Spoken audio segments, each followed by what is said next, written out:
Freeze! Who are you? What are you doing here? Survival horror is finally coming home. Raccoon City is the setting for the classic Resident Evil games, its awesome remakes, and some surprisingly relevant spin-offs. As far as iconic locations in zombie fiction go, Raccoon City easily hangs in the hallowed company of holy horror spaces like the Monroeville Mall and the Winchester Pub. Can't wait for all this to blow over.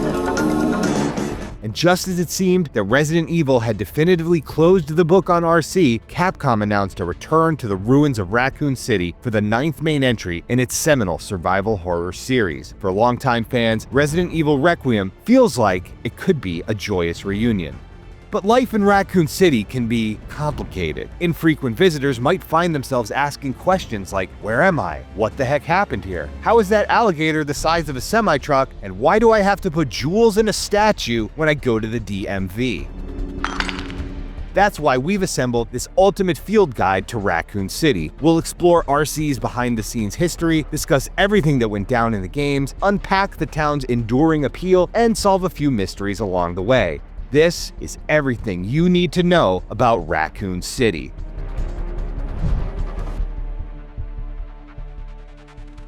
Introduced in the opening seconds of the original Resident Evil, or Biohazard in Japan, Raccoon City had an important role to play in establishing the series. Resident Evil's predecessor, the Japan-only Famicom game Sweet Home, took place in a haunted mansion in the Japanese countryside. Producer Tokuro Fujiwara wanted to remake the 8-bit cult classic for a new generation of consoles, but Capcom no longer had the rights to the film from which Sweet Home was adapted. Wow, what a mansion! So, Fujiwara and director Shinji Mikami reworked the concept to center around zombies instead of haunted paintings, envisioning the game as an interactive horror movie complete with a haunting score, cinematic pre-rendered backgrounds, and jump scares aplenty. Instead of taking inspiration from supernatural psychological J-horror such as Sweet Home, the developers instead looked toward the West. Resident Evil clearly owes a massive debt to George A. Romero, the godfather of the zombie genre, who shot his movies in the small cities surrounding Pittsburgh, Pennsylvania. Setting the game in a fictional Anytown, USA allowed Capcom to capture the vibe of classics like Dawn of the Dead and create inroads to a Western audience more effectively than any live-action FMV sequence with cheesy American actors. Chris Redfield. Early drafts of Biohazard had the action taking place in a town called Hornby, located in either New Jersey or Arkansas. Capcom ultimately decided to name the city after an animal, which isn't strange by itself, as the fine folks from Buffalo, New York, or Dinosaur, Colorado will tell you. Still, adorable trash pandas seem like an odd choice for spine-chilling survival horror. One long-standing theory is that Capcom was referencing the species of raccoon dog called tanuki, which Western gamers might be familiar with from its presence in Japanese folklore and pop culture. These cute little guys look a lot like raccoons, save for some slight anatomical differences, and they've quite frequently appeared in video games. So, could Raccoon City just be a localized version of Tanuki Town? It's not likely. For one thing, tanuki aren't even raccoons at all as far as taxonomy is concerned. More importantly, the original Biohazard refers to its setting as Raccoon City, using the English transliteration of raccoon as opposed to tanuki or araiguma, the Japanese word for the actual species. With Raccoon City, Capcom is very specifically referring to the North American mammals. But why? Raccoons are not native to Japan, but in the 70s, a popular anime called Rascal the Raccoon led to tons of Japanese people importing the little critters to keep as pets. This was not a good idea, as anyone who has to deal with these feral, garbage-eating creatures can tell you. And today, raccoons are classified as an invasive alien species that causes millions of dollars in damages to crops and wildlife all throughout Japan. Were the mindless swarms of flesh-devouring zombies that infest Raccoon City inspired by these destructive varmints? Could it be a commentary on America's less-than-stellar reputation on the global stage, or at least the behavior of its most obnoxious tourists? This is too much. It's certainly possible, but it's unlikely that a game that's such a loving homage to American horror films would make that kind of dig. The real answer is probably more simple. The mansion is in a forest, raccoons live in the forest, hence Raccoon Forest, which in turn gave the city its name. In the end, Capcom wanted to make a zombie game set in the US and came up with a plausible sounding place for it to happen. There's no hidden meaning or dark secret lurking at the heart of Raccoon City, at least behind the scenes. Within the world of Resident Evil, there is a lot going on beneath the surface.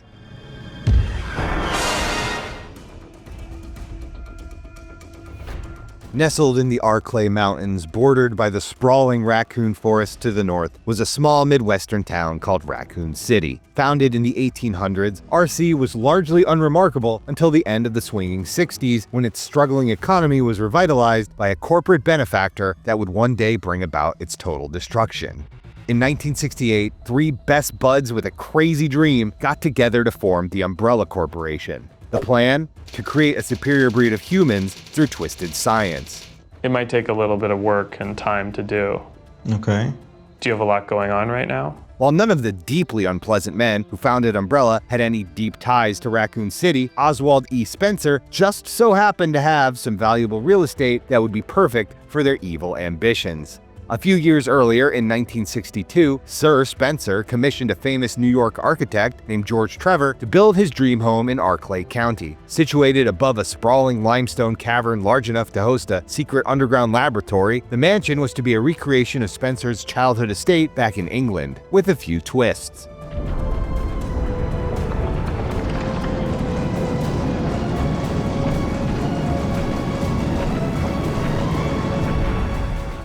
Trevor made his name designing intricate buildings with traps, secret passageways, and tricksy puzzles, the kinds of gimmicks that make lunatics like Spencer and strategy guide writers squeal.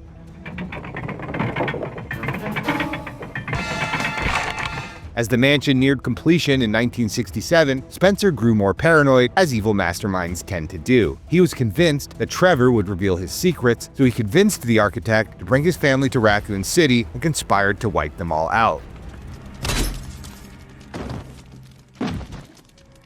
Spencer infected Trevor's wife Jessica and daughter Lisa with the progenitor virus, precursor to the T-virus, the man-made zombie plague that would later doom Raccoon City. Jessica died and was entombed beneath the mansion. Lisa survived, but mutated into a shambling, nigh unkillable monstrosity. Umbrella kept Lisa prisoner for 28 years, experimenting on her to produce even deadlier concoctions like the G-virus.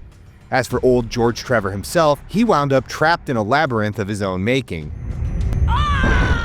According to his diary, while searching for his family, he actually forgot the solutions to the puzzles he created, which is relatable if nothing else. Unable to juggle all the crests, keys, and square cranks that unlocked the Spencer mansion, Trevor died of thirst and starvation deep within the bowels of his final masterpiece. With those loose ends somewhat messily tied up, Umbrella was free to continue with its mad science, thriving within a blissfully unaware Raccoon City. The town was growing rapidly, and the jobs provided by Umbrella paid for some much-needed infrastructure. Founded in 1969, the Raccoon Police Department eventually purchased a palatial art museum to convert into its headquarters at the urging of future chief and madman Brian Irons.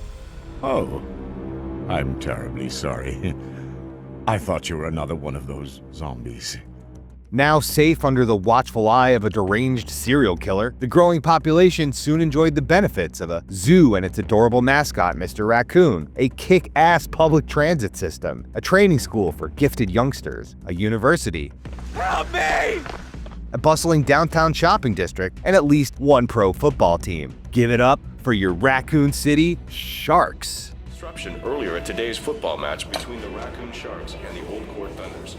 Apparently the game was interrupted when an unruly fan got out of control and sparked a riot.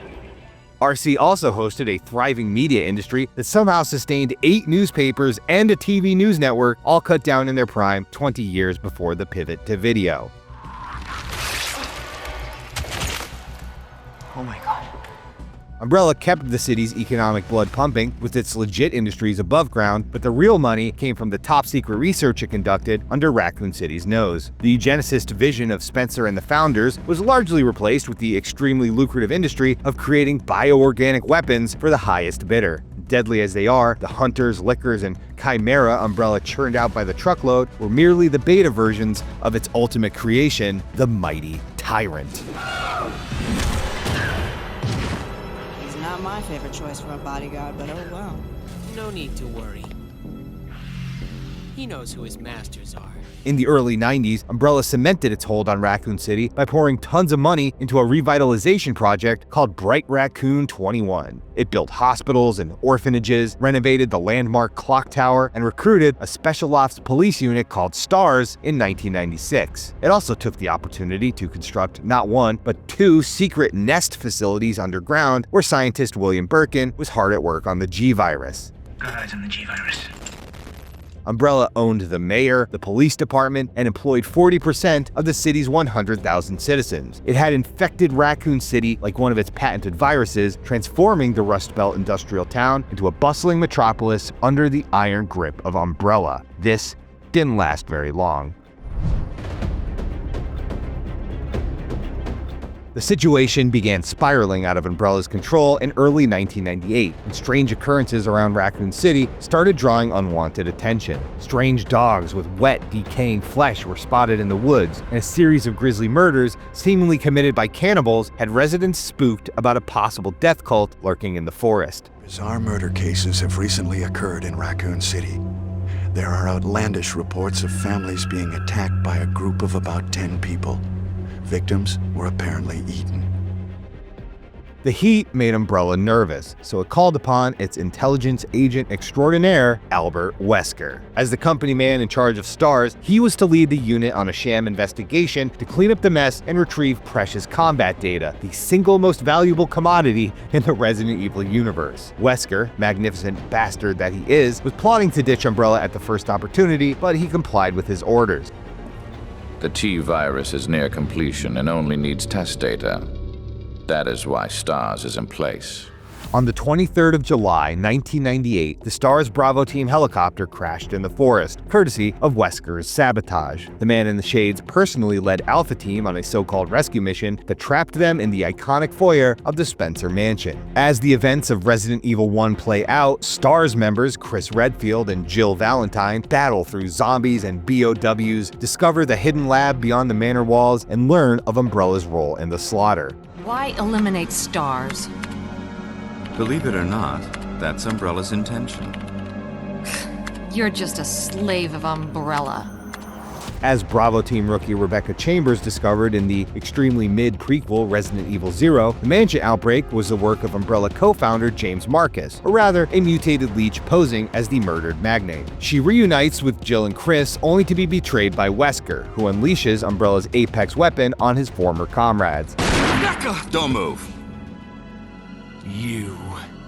I don't think you want to die just yet. I have something that's of some interest to you. The ultimate life form. Tyrant. Wesker is seemingly skewered by the Tyrant, which is destroyed by a Deus Ex rocket launcher. Kill it, whatever it is! Courtesy of cowardly pilot Brad Chickenheart Vickers. Nice shot! As the surviving STARS members and a chemically enhanced Wesker escape the exploding facility.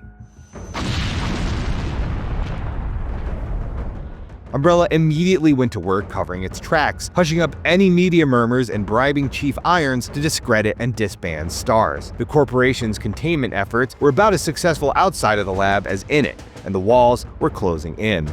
Sightings of monsters in the Arklay region continued, growing ever closer to the town as summer turned to fall. William Birkin had seen enough. The man behind the mutagenic G-Virus was preparing to hand over his research to the US government in exchange for a clean slate and protection for himself, his wife Annette, and daughter Sherry. Umbrella caught wind of his intentions and dispatched a Spec Ops task force to Nest. I'll ask you one more time. Hold your fire! In the ensuing firefight, Birkin injected himself with his G-Virus, transforming into a body horror monstrosity and releasing T-Virus samples among the city's rats and into the water supply. Raccoon City would be overrun within days. The military descended on the city in a failed attempt to contain the disease, while Umbrella dispatched its own private mercenary group, the UBCS, to contain the situation. Umbrella also made the most of the opportunity to test new BOWs, airdropping a Nemesis pursuer and a handful of tyrants into the chaos to dispatch unwanted survivors, recapture the G-Virus, and explore their combat capabilities in a disaster scenario of its own design.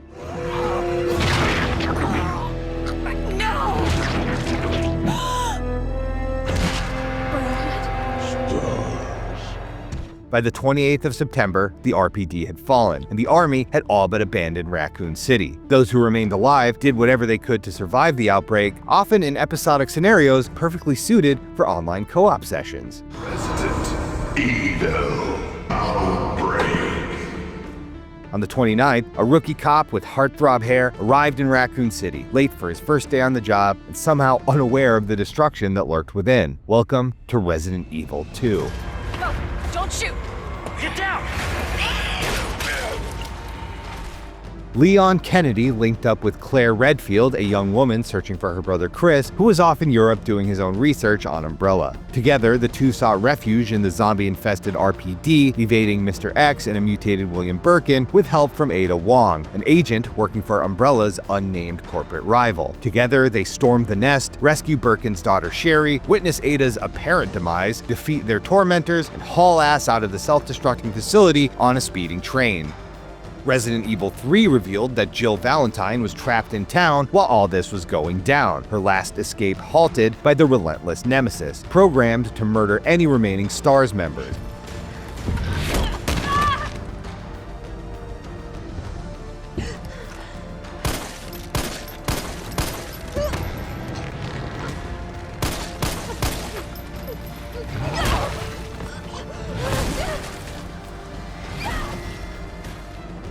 Jill teams up with Carlos Oliveira and his ragtag group of UCBS spooks to infiltrate the secondary nest facility and find a vaccine. The Nemesis is destroyed, along with any potential T-virus cure, and Jill and Carlos flee the city shortly before its destruction.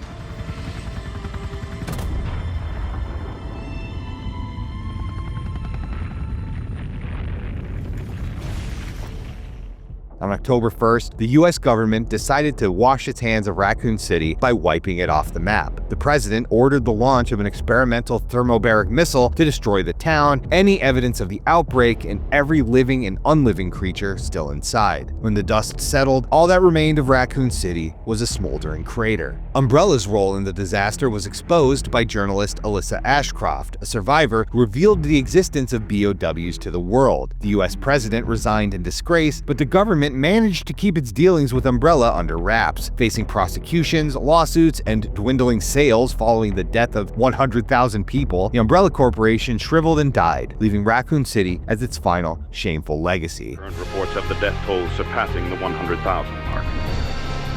Our hearts go out to those poor civilians of Raccoon City.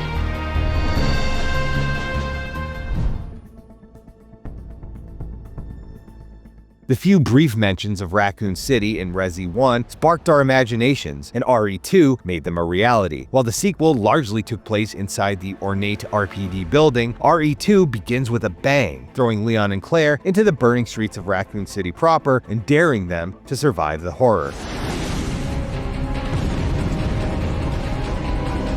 Claire! Leon! I'm okay. Head to the station. I'll meet you there. Clambering up fire escapes and sprinting past zombie-filled basketball courts was such a mind-blowing expansion of scope in 1998 that we didn't really notice that Raccoon City doesn't make any sense. At least, not for an American city. The pre-rendered backgrounds of the original Resi 2 and 3 are chock full of narrow, winding streets and mazes of tiny alleys that lead to dead ends, none of which are really representative of a bustling mid-sized Midwestern metro. In fact, Raccoon City, as originally envisioned, feels a lot like the commercial area of a Japanese city, Shinjuku, draped in a grimy Western set dressing. Most Japanese game devs in the 90s weren't given the budget to fly across the Pacific to do in-depth research on cities in the United States. Konami famously used the Arnold Schwarzenegger family comedy Kindergarten Cop as its primary reference when conceiving the streets of Silent Hill. RC isn't supposed to be an accurate US city, it's an imaginary version of one, cooked up via Capcom's cultural osmosis based on its impressions of American culture from afar. It's no coincidence that RE2's only accessible building outside of the RPD is Gun Shop Kendo. Freeze! Who are you? What are you doing here? The result is a Raccoon City that feels familiar enough to Western audiences with a subtle undercurrent that something is wrong. The uncanny valley effect played out in environmental design. This sensation diminished as the series evolved beyond pre-rendered backgrounds, with the multiplayer-focused Outbreak games returning to a fully polygonal Raccoon City. The somewhat forgotten spin-off has been thrust into the spotlight with the reveal that Resident Evil Requiem will star Grace Ashcroft, daughter of reporter Alyssa Ashcroft, who is a prominent playable character in Outbreak. It's a series worth revisiting, even without the ability to play online, in large part because of how it expands Raccoon City. Survivors explore bars, hotels, apartment buildings, a zoo, and even Raccoon University campus, fleshing RC into a more fully realized space while maintaining the gritty pre-HD vibe. The advent of the Resident Evil remakes gave Capcom the opportunity to update Raccoon City for a new generation. The impressive RE engine provided realistic, high-fidelity graphics, but it feels like something was lost in translation. While the city more closely resembles a thriving Midwestern tourist destination with towering skyscrapers and a more sensible urban layout, it sacrifices the otherworldly aesthetic of the original games. It feels less like a waking nightmare and more like an actual place, even though a real-life Raccoon City is rather implausible. Umbrella funding aside, the sheer amount of amenities and infrastructure built to serve such a small population would probably raise some suspicious eyebrows and definitely jack up the rent prices. And even if it could exist in our world, that begs our final question. Where is Raccoon City supposed to be? Capcom has never definitively stated its location, and the most specific the canonical series ever got was in the intro to the Resident Evil 3 remake. The CDC has quarantined the lower Midwestern region of the U.S. The fantastic tie-in novels by S.D. Perry explicitly placed the city in rural Pennsylvania, as did the screenplay for George Romero's legendary unproduced Resident Evil adaptation. The Paul W.S. Anderson movies kept things vague, with some clues that Raccoon City is either near Allentown, PA, or somewhere in Michigan, but most of the action was filmed in Toronto, Canada. The ill-fated Welcome to Raccoon City film was similarly shot in Ontario, but it too declined to name the state it stood in for. Countless fan theories have emerged throughout the decades, using every snippet of lore and a whole lot of logical leaps in an attempt to deduce the location of Raccoon City. Plausible arguments exist for Colorado, South Dakota, and even Cleveland, Ohio, but the prevailing hypothesis is that Raccoon is a stand-in for Springfield, Missouri. There aren't many mountains in the Midwest after all, but the foggy Arklay Hills could be interpreted as Missouri's Ozark region. Springfield also happens to be situated above massive limestone caverns with plenty of room for growing young BOWs. There are a few holes in this hypothesis, like the fact that Leon and Claire emerged from Raccoon City into a sprawling desert that is far removed from any geographic feature of the Show Me state. The truth is, we were probably never supposed to know exactly where Raccoon City is, and maybe that's what makes it so creepy. Raccoon City could be the growing town up the road where a soulless corporation just built a brand new billion-dollar data center. It could be the quaint hamlet up by the woods that hosts a mysterious old house that's rumored to be haunted. It could be your city that one day you might have to escape in a desperate dash for survival. Gotta get out of here. For nearly 30 years, Raccoon City has played host to countless mysteries and unanswered questions, some of which may finally be revealed in Requiem. But one thing has never been in doubt: Raccoon City is a scary place to be. And that's the whole history of Raccoon City explained. What's your favorite spot to kick back and relax in RC? Emmy's Diner, Moon's Donuts, Toy Uncle? Let us know in the comments. For more on Resident Evil Requiem, check out our hands-on impressions, as well as how it's connected to a forgotten game from the PS2 era. And for everything else, stick with IGN.